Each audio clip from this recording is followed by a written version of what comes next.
excited about having a good group of people here tonight. My name is Jerry Schneck. I'm the financial secretary for the congregation, and I've been working on this event and our earlier event today of the ringing of bells to remember the Armistice. And this evening's event was in collaboration with Veterans for Peace and Minnesota State University. At 7:30 we'll be having a good time of reading series here. We have poets talking about the impact of war on them and their roles as a citizen, as a soldier, and as a parent of someone who's serving. We'd like to invite you to that if you can make it. This event is a kind of commemoration of some work that's been done here in terms of establishing St. John's as a World Peace Site. As far as I understand, the only other World Peace Site designated as such in the local area is at Good Concept, where the School Sisters of Notre Dame had established it. You can add to that list the World Peace Cairn near Garden City, Bernie Edson's farm from Farm Fest 72. Oh, okay. We're looking for strategic partners to help us upgrade that. Excellent. And thanks for sharing that. We're also going to be dedicating 2 Peace Bowls. Our first here this evening. And we will be processing later in the program outdoors to our garden area and labyrinth area where we've planted our Peace Bowls. Since it's already dark here in Minnesota and I forgot about daylight savings time shifting, that was a mistake. That was on me. But anyways, I'd like to I hope all of you received a copy of this agenda of the program for tonight. And first of all, I'd like to call upon Paul Ryder, our director here at St. John's, to give a prayer for this evening.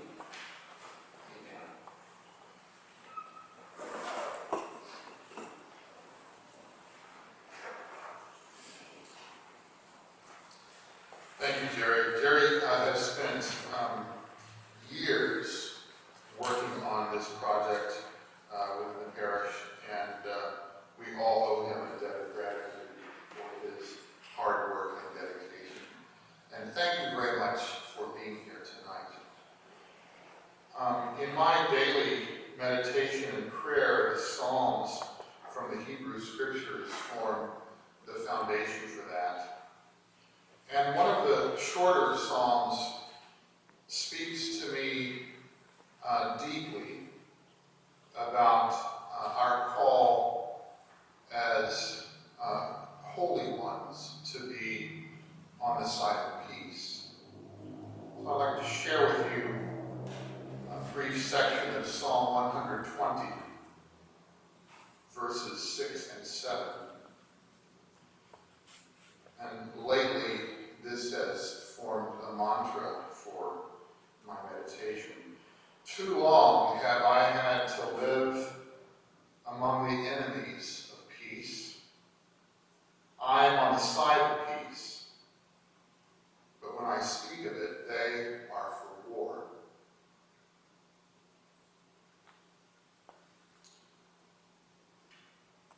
And I share with you this prayer attributed to Christian saints, St. Francis, but probably written shortly either around or after the Armistice was signed, ending World War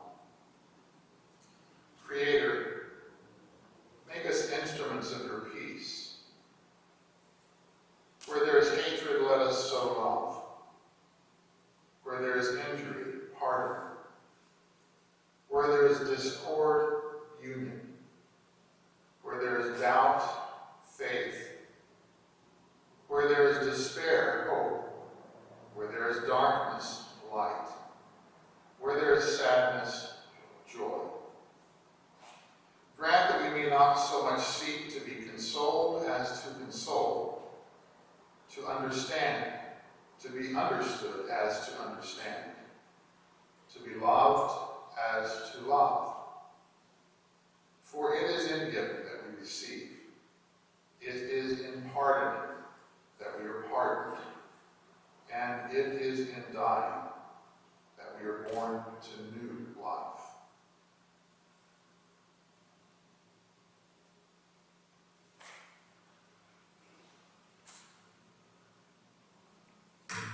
Thank you, Paul. Next, I'd like to call upon Marjorie Splinter, who is one of our wardens here at St. John's, to read and present to you the St. John's Vestry Resolution regarding the designation of this parish as a World Peace Site.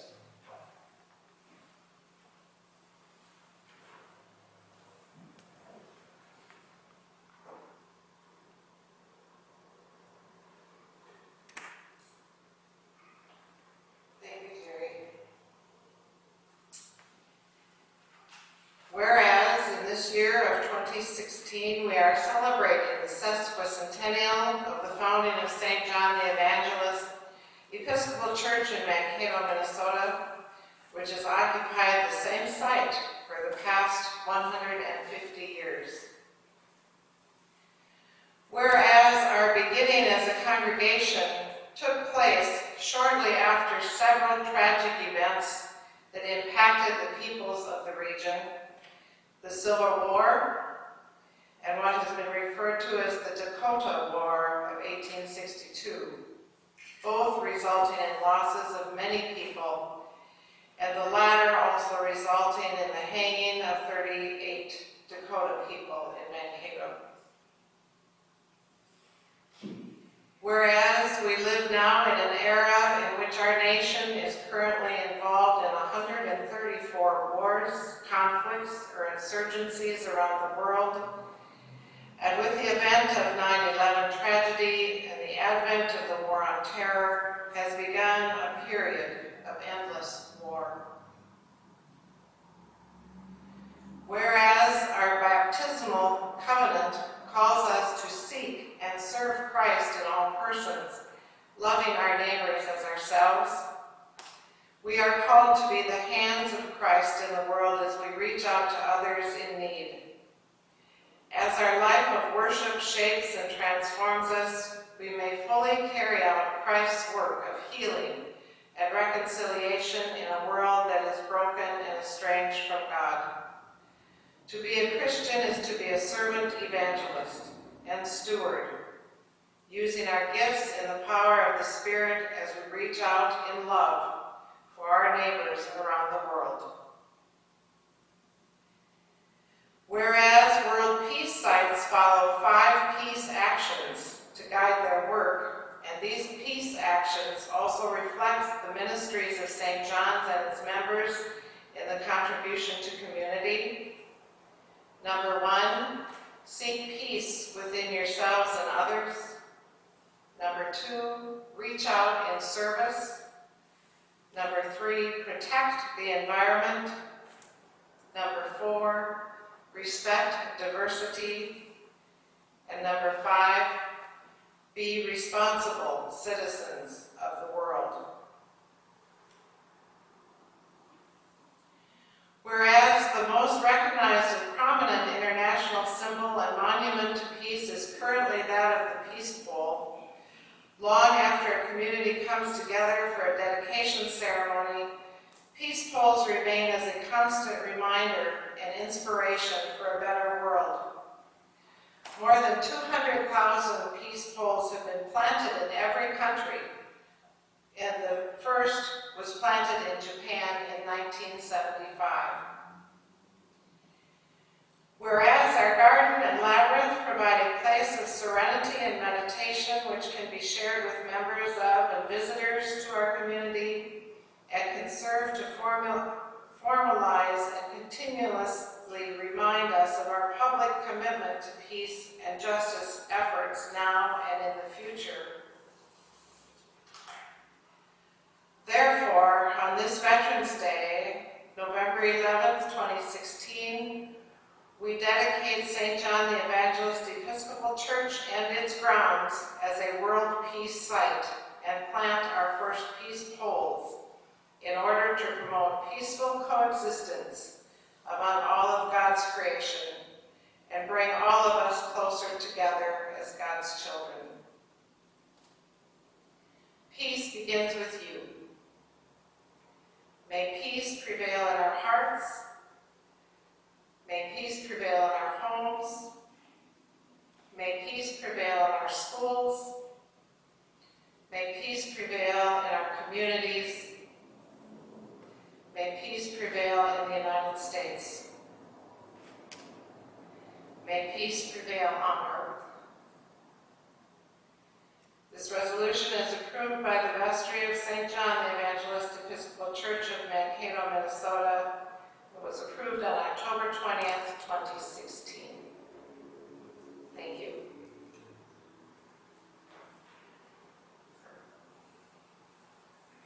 Thank you. I'd like to call forward Martha Roberts, the president of World Citizen Incorporated.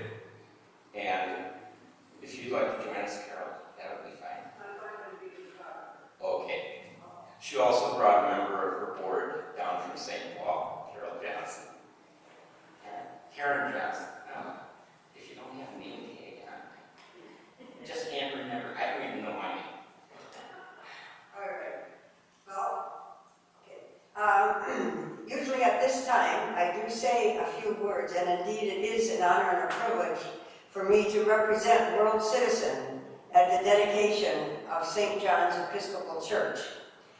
But when I heard the resolution, and Jerry had read that to me over the phone, that is so powerful, and to think that that is already woven into your important documents of the church, I just am thrilled to be part of this dedication service. So I'm going to, are you going to receive this? I'm thinking that perhaps our rector, Father Paul. Okay.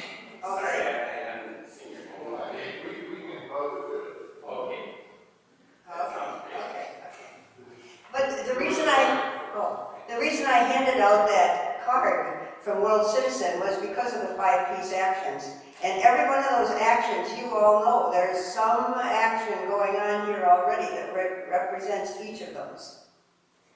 So, on behalf of the board of World Citizen, it is indeed my honor to present you with this plaque proclaiming St. John's Episcopal Church as an international peace site. And I would say, congratulations to you all.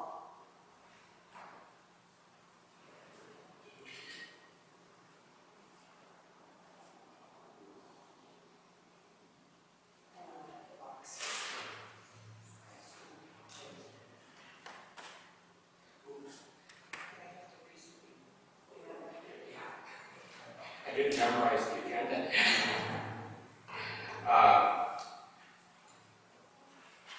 We will be actually presenting the peace poles when we process outside with our candles and so forth. So we made adjustments. We didn't know, this is Minnesota, it could have been our first blizzard, but it has been on the avenue. I'm going to invite the speakers of native language that we have included in our first peace poles. I must mention this. Unfortunately, Abdi Sabri, who is Somalian originally, a member of this community and a really fantastic contributor to this community, just underwent surgery in Rochester for a problem with his ankle. We didn't think he could make it back in time for the ceremony, but he's doing well. And he had left me a message. It just didn't come through in time. Technology is great, but sometimes email and voice messaging doesn't come through until a day or two later. So, but he said all was well, and he was sorry that he couldn't make it and have somebody take his place.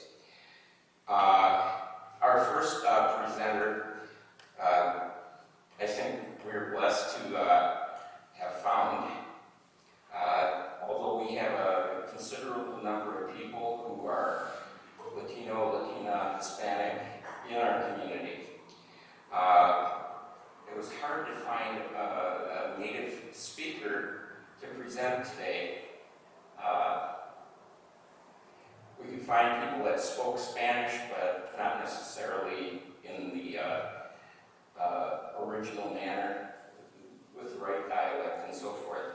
However, through her professor and several other professors at MSU, I'm pleased to introduce Claudia Herrera. Is that right? Yes. Excellent. Who's currently an MSU graduate student here at Mankato. Her home country is Colombia, and she came to Mankato for graduate studies after spending some time in Virginia. And I'll turn that over to Claudia. Do you want to use this?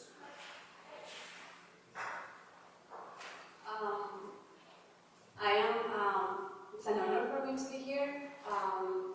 So as Secretary said, I'm from Colombia and I moved to Richmond, Virginia 8 years ago. But then I did my undergrad over there and I worked for City Hall. I was their Hispanic liaison for 3 years, and I worked with the Hispanic community. I like to call myself a peacemaker because we organized different events educating the community about immigration and the rights of immigrants, even though